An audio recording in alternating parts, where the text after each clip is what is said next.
Seoul is one of the largest megalopolises in Asia. In 2012, Switzerland decided to build a new embassy in the Republic of Korea, on land it owned in the north of the city. The former building was obsolete and dilapidated. The area in which the new embassy was to be built was undergoing a major urban transformation. Traditional small wooden houses were being demolished to make way for a huge complex of 34 tower blocks over 15 stories high. This new district was entirely remodeled at dizzying speed within a 3-year period. The new embassy building had to be integrated into this ultra-dense vertical urban fabric. The Swiss Confederation organized an architectural competition which received over 70 entries, 20% of them from abroad. The specification called for a chancellery and the ambassador's residence to be built on a 2,700 square metre site on the slope of a hill. This type of competition drives our vision of urban planning and the built environment and is now considered an integral part of the country's intangible heritage.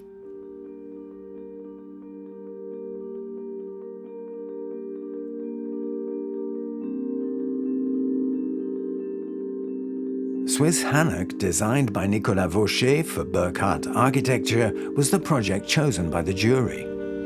This project is inspired by a typology of Korean vernacular architecture known as the HANOK.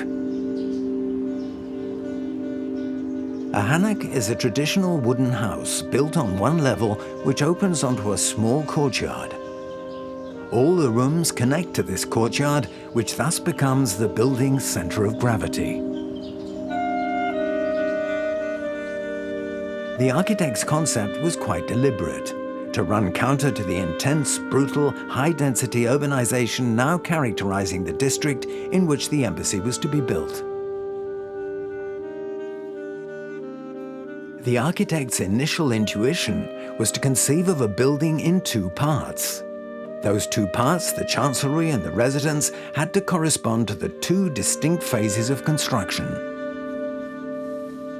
But then, very gradually, these distinct parts came together, moving towards a unitary form which we felt was much stronger in terms of both symbolism and its placing within the site. We were seeking to configure an overall form that constituted both an initial enclosed exterior space and a garden for the ambassadorial residence, and then, obviously, to maintain this motif for the central courtyard, echoing this form in the shape of a horseshoe or a spiral.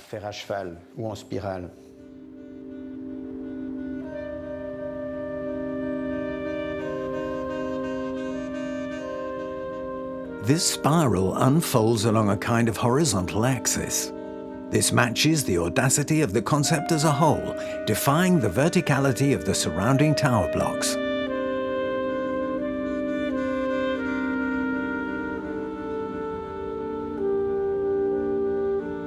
The new embassy's reinterpretation of the HANOK subtly challenges a brutal urbanization that has become amnesiac, as it has abandoned much of its indigenous traditional building culture.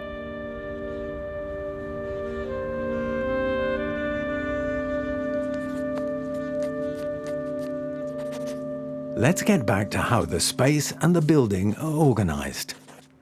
The ambassador's building consists of separate volumetric elements, with the space being divided into 3 main parts. We see the chancellery, an initial administrative module, the area for visa business, and the embassy offices, and a large multi-purpose space.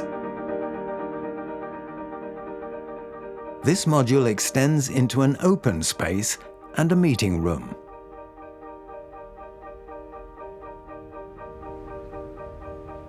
A second section consists of the Swiss residence's official reception rooms, a dining room,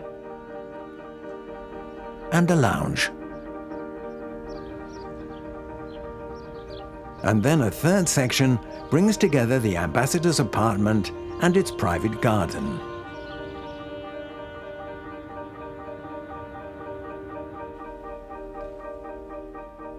These three parts are linked by a structure that forms a continuum under a large roof.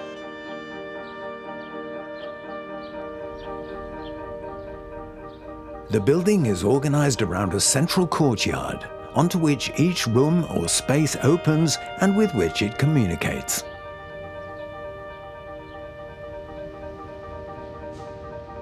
An embassy is both a place of exchange and of protection. This dialectic is echoed in the construction and the materials chosen. The building comprises a concrete exterior whose function is to protect the activities of the chancellery.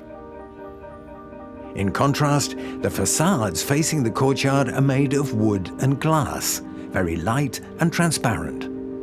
These openings encourage meetings, collaboration, and exchange in a welcoming environment. The door and window frames are built using construction techniques based on local traditional craftsmanship, with beams and pillars forming the framing surrounds. The wooden slats, which echo the traditional skills of Korean cabinet makers and joiners, act as solar shades and create wonderful interplays of light and shadow. There's an almost musical resonance in these rhythms, which play out in a recurrent and captivating melody. There is a sense of lightness and weightlessness in the way the volumes are arranged and used. This is also evident in the light fittings and furniture, and in the streamlined rooms, punctuated by the large openings. We discussed these possibilities with the carpenters, who were very enthused by the technological and symbolic aspects of the wooden structure, as they had also had Swiss chalets in mind. And that inspired them. Thus we managed to re-energize the manufacture of the formwork structure, at least to some extent, just as we did with the wooden window frames and doors.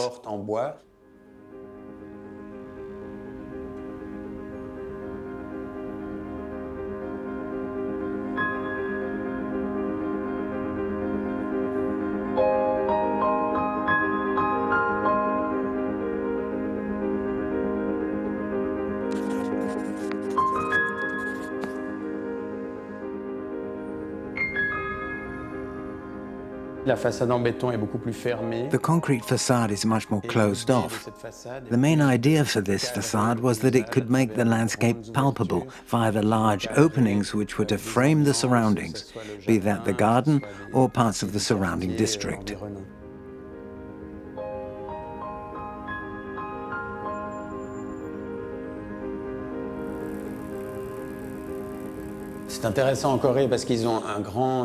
It's interesting because in Korea, carpenters are the repository of a great deal of knowledge, which they've tended to lose sight of over the years. Today, these master joiners are making formwork for the concrete. These are conceived of in a similar manner to that of a piece of marquetry furniture. You can see a vestige of the formwork for the concrete walls in this board. It comes from a specific tree, the HANOK, a Japanese cedar, scraped in order to remove any soft areas and to bring out the hard wood grain. That heightens the formwork's relief effect. Subsequently, this relief effect is imprinted on the concrete, and that's what you can make out in the detailed texture of the facade. That highly visible wood grain brings the concrete alive.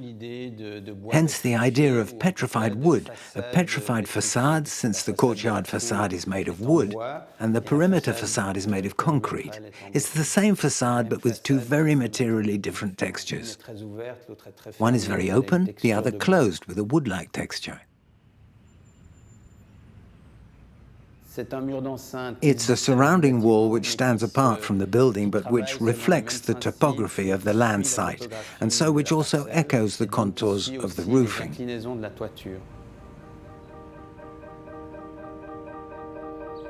Lena Maria Thuring is an artist from Basel who won the Art and Architecture competition. The idea of the competition was to associate a work of art organically to the construction of a building. Water Connections is an installation which has both an aesthetic and symbolic resonance. It involves a system for harvesting rainwater, which flows along chains hung from the roof down to the ground, where they are fixed to 3 imposing rocks. This harvesting technique is inspired by Alpine architecture. The 3 rocks on the ground in the courtyard come from Switzerland. They represent the country's 3 main rivers, the Rhine, the Rhone, and the Ticino. The rainwater is subsequently collected as it flows along the channels set into the ground, whose arms represent the river Han. This motif, a vein effect, symbolizes a facet of the history of Korea and Switzerland, and creates a link between the 2 countries. The river might be seen as a border and a separation, but it could also be experienced as a site of transition, enabling connections with other places or people. Water Connections also bears witness to this architectural project's ecological ambition. For the embassy is endowed with green technologies. The solar panels installed on the roof produce over 40% of its electricity. The geothermal sensors enable the ground to supply 80% of the energy needed for the site's heating and cooling systems. The rainwater harvested contributes to the sanitary facilities and watering systems. An attentive look at the embassy might initially suggest a little island of peace, resistant to the buzzing urban hustle and bustle. Like an oasis which stimulates cultural, economic, and technological exchange between the 2 countries. But if you consider the building from another angle, you discover that it is also continuous with the neighboring hill, echoing its contours.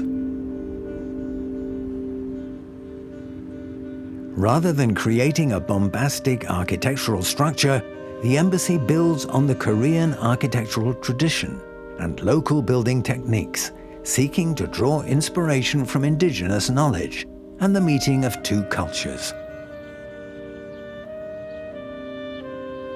This concept means the embassy conveys a simple and modest message, rooted in Swiss architectural tradition and technology, in order to give meaning to a building with a mission, to forge connections.